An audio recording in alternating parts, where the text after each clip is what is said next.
नाज़रीन इकराम, सदाए हिंद उर्दू में आपका खैर मकदम है। मैं हूं इम्तियाज़ुल्लाह खान।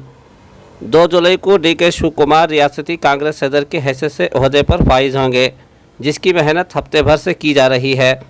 इस मौके पर अर्बन ज़िला कांग्रेस माइनॉरिटी चेयरमैन फारूक पाशा को कोऑर्डिनेटर होस्कोटे इंचार्ज के तौर पर हाईकमान ने भेजा है।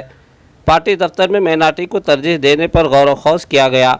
माइनॉरिटी टाउन सदर के लिए इस मौके पर मौला और अकबर 2 नाम सामने आ रहे हैं।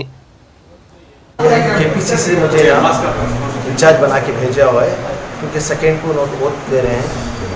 हमारे DK शिव कुमार साहब वोट दे रहे हैं। इसके लिए यहाँ प्रतिक्रिया प्रोग्राम है, तो प्रतिक्रिया प्रोग्राम का पूरा कंप्लीट बता के ये करना, क्योंकि ये सोशल डिस्टेंसिंग की वजह से गवर्नमेंट की परमिशन नहीं है और बड़ा प्रोग्राम करने के लिए, इसीलिए ब्लॉक वाइज, वार्ड वाइज पूरे कर्नाटक का, देश में पूरा ही है। तो मुझे यहाँ का KPC से इंचार्ज बनाया गया है। यहाँ होस्कोटे टाउन का इंचार्ज बनाया गया है। 2 तारीख तक बनाया गया। उस दिन प्रोग्राम होने के बाद फिर वापस हम जाना है। तो इसके लिए हम लोग मेहनत कर रहे हैं। इधर पूरा जूम ऐप की वजह से, जूम ऐप के ज़रिए से हम लोग यहाँ से जो हो रहा है पूरा प्रोग्राम करके हैं। जो ಇವತ್ತು ದಿನಾಂಕ ಜುಲೈ 2ನೇ ತಾರೀಕು ಪ್ರತಿಜ್ಞೆ ಕಾರ್ಯಕ್ರಮ ಅನ್ನುವಂತಹ ಪ್ರಪಂಚದಲ್ಲಿ ವಿನೂತನವಾದಂಥ ಒಂದು ಕಾರ್ಯಕ್ರಮ ಕಾಂಗ್ರೆಸ್ ಪಕ್ಷದಿಂದ ನಡೀತಾ ಇದೆ.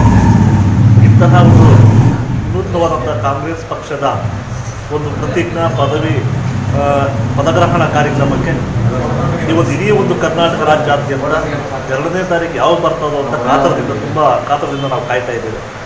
ಈ ರೀತಿಯಾಗಿ ಇಂಥ ಒಂದು ಕಾರ್ಯಕ್ರಮವನ್ನು ಸಕ್ಸಸ್ ಮಾಡಬೇಕು, ಎಲ್ಲ ಹಳ್ಳಿ ಜನ ನೋಡಬೇಕು, ಮನೆಗಳಲ್ಲೂ ನೋಡಬೇಕು ಅಂದ್ಬಿಟ್ಟು ಇವತ್ತು ನಮ್ಮ KPCC ವತಿಯಿಂದ ಕೋಆರ್ಡಿನೇಟರ್ಗಳನ್ನು ನೇಮಕ ಮಾಡಿದ್ದಾರೆ.